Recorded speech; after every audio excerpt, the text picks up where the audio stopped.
చైతన్యరథం ప్రేక్షకులకు స్వాగతం, నమస్కారం. ఇది వైఎస్ వివేకానంద రెడ్డి మర్డర్ ఇన్స్పిరేషన్తో తీసిన సినిమా కాదు. మొత్తం అలాగే కడప జిల్లాలో యథార్థంగా జరిగిన కథ.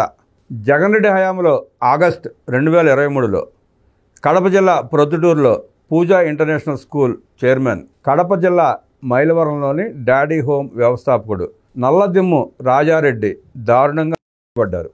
ఆ రాత్రి ఏం జరిగిందో ఎవరికీ తెలియదు. మరుసటి రోజు ఉదయం పోలీసుల విచారణ మొదలైంది. పోస్ట్ మార్టం నివేదిక అందే వరకు అది గుండెపోటు మరణంగానే అందరూ భావించారు. కానీ నివేదిక షాకింగ్ నిజాలను బయటపెట్టింది.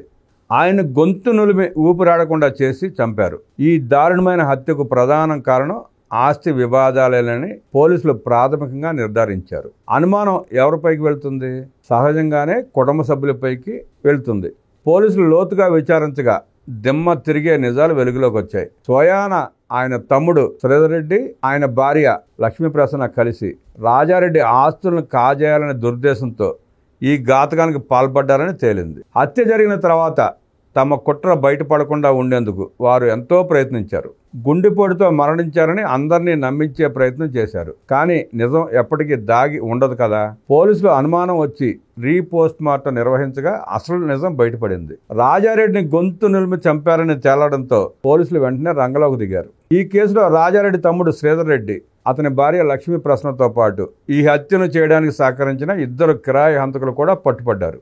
అంతేకాదు, వీరందరికీ సహకరించిన మరో వ్యక్తి ఉన్నాడు. గుండెపోటు అని తప్పుడు పోస్ట్ మార్టం నివేదిక ఇచ్చిన ప్రభుత్వ డాక్టర్ వీరనాథరెడ్డిని కూడా పోలీసులు అరెస్ట్ చేశారు. విచారణలో శ్రీధర్ రెడ్డి, ఆయన భార్య లక్ష్మీప్రసన్న దాదాపు 10 రోజుల ముందు నుంచే ఈ హత్యకు పక్కాగా పథకం వేసినట్టు తెలిసింది.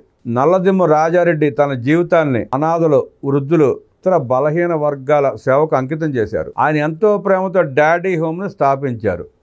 తనకున్న ఆస్తులను ట్రస్ట్ పేరు మీద రాయాలని ఆయన భావించినట్లు సమాచారం. బహుశా ఇదే విషయం కుటుంబ సభ్యులకు ఆగ్రహం తెప్పించి ఆయనను అంతమొందించడానికి కారణమై ఉండవచ్చని అప్పట్లో చాలామంది అనుకున్నారు. కానీ తెర వెనుక అసలు కథ వేరే ఉంది. అసలు ట్విస్ట్ ఉంది. కేవలం ట్రస్ట్ భూములే కాదు, ఆయనకున్న స్కూల్ ఆస్తులను కూడా కొట్టేయడానికి ట్రస్ట్లో తమ మనిషిని చొప్పించి పులివెందులకు చెందిన ఒక కీలక నేత ఆ భారీ ఆస్తులను తన గుప్పిట్లోకి తెచ్చుకోవాలని ప్రయత్నించడం అసలైన ట్విస్ట్. ఆ నేత ఎవరు? ఆయనకు ఈ హత్యతో సంబంధం ఏంటి?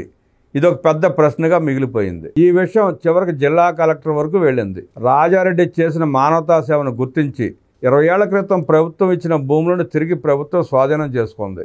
ఒకవైపు దైవ సేవకుడు, అనాథుల పాలిట దేవుడైన రాజారెడ్డి ప్రాణం పోయింది.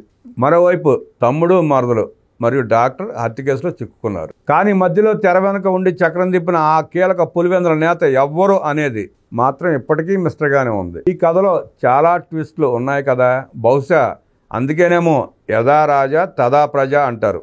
మార్గదర్శకులు సంధింటి ప్రభావం అలా ఉంటుంది మరి. నమస్కారం.